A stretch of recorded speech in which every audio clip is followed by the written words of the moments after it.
Hello, my name is Alphonzo, and I work as assistant manager at a minimum wage job.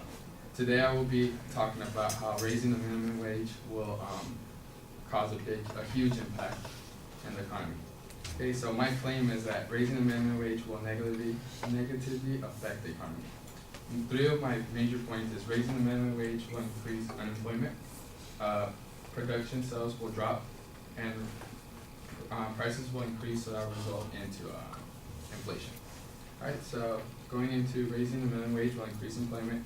In the article, Minimum Wage by Richard Berman, he states that by increasing the cost of low-skilled labor will encourage businesses to shed less productive employees. So the government sets a goal, sets like a minimum amount that the employers need to pay the employees. And so they could do that, but then they can't interview the workers like, oh, you're pretty skilled, so I want you, and you really can't tell. So the results in keeping that, the most skilled are going to keep the job, and the unskilled will lose their job. So that's where it'll go down unemployment. And my second is that when the minimum wage increases, all the minimum wage employers need a raise, so equally. So if let's say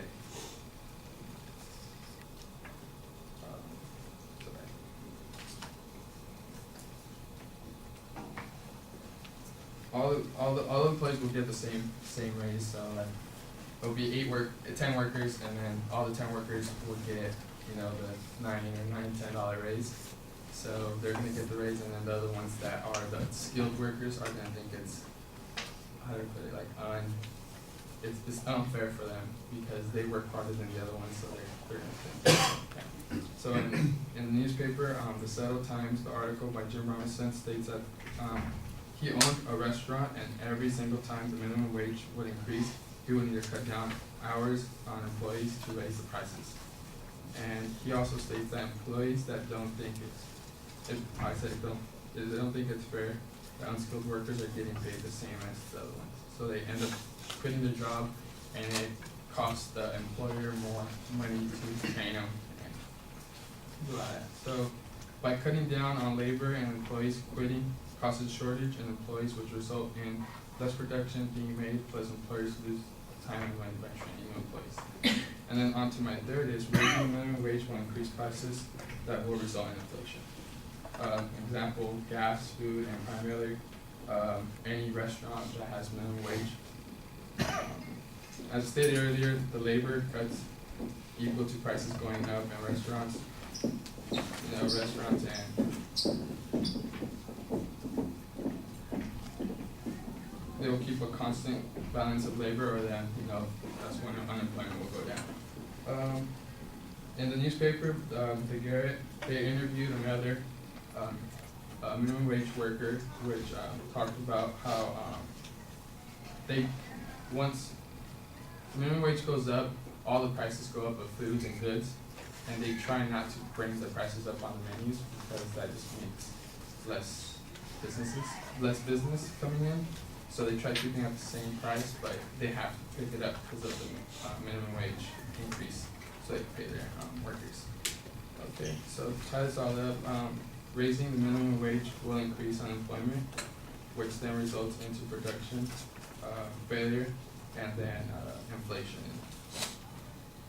in firms. Yeah. Thank you very much for your time.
Right, Alfonso, at the beginning, I thought that you did an interesting thing trying to make yourself a little bit more credible because you present yourself as an example of reluctant testimony. You're working at a minimum wage, and you think that an increase is a bad idea. So that seems to enhance the idea that you were talking about this from an objective point of view as opposed to a personal point of view. I like that. I thought you had a very clear statement of your proposition. You are rushing through it, and you need to pace yourself a little bit.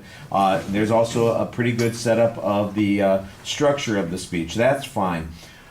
The problem when it comes to the structure and the presentation is that as you get to each of those points, you need smoother transitions between the points. You need to make it clear what the idea is, remind us of the claim, label it, and it just feels sometimes like you are rolling through it with everything sort of the same, and you need to emphasize a little bit. Probably some delivery things would help you there. Some practice stuff would make a difference there. If you ran through it a couple more times, you could hear in your own ear, that doesn't sound like it's a very distinct way of signposting point. I know that there's a structure there. I mean, I heard the claims as you're presenting it. I just didn't think that it was as clear as a presentation as that was set up at the beginning of the speech. The evidence, I think, is where there's maybe a little bit of weakness here. You've got a couple of examples that you use to illustrate your points. There was a general piece of testimony evidence at the beginning, and then afterwards it's mostly explanation of the concepts and, again, some hypotheticals to explain the way you're advancing the point. There's a lot of research on this subject. There are all kinds of economists who have debated this back and forth. There are government agencies that have studied the impacts of this, and we're not getting any of that more definitive kind of data, so it feels underdeveloped. I think you explain what the concept is and how those things are supposed to work. What you haven't done is necessarily prove that that's the way it's going to occur. Like I said, the couple of examples that you have, I think they do a good job setting up that idea, but maybe that's just that particular restaurant, or maybe that's just the particular experience. It was a little bit confusing on the second point when you got to it. I thought the first and the third points were pretty clear. That second point, there's an argument that's being made that's almost a value claim, but as I listened to the end of it, I noticed that it's not really a value claim. It just sounds like that. It sounds like you're saying, well, it's not fair to the skilled workers that the unskilled workers get a raise that they haven't deserved. But your argument really is that the skilled workers will leave their jobs if they feel that they are not being treated fairly, if raises come that have nothing to do with qualifications, and they're going to look for another job as a consequence. That, I think, is a claim of fact as opposed to the fairness argument that's going on. The problem is you've kind of explained that. You've got a hypothetical example that talks about it, and it's vaguely talked about in one of the restaurant. I think it was a restaurant example where that goes on, and I'm going, okay, so is there reason to believe that, and it needs to be more generalizable. That it would be helpful if there was some data on this, or even some more examples, or some testimony that suggests that this is true. As it comes across, you kind of explain the concept, like I said, and I know what you mean, but I'm not sure that I know that it is true. All right.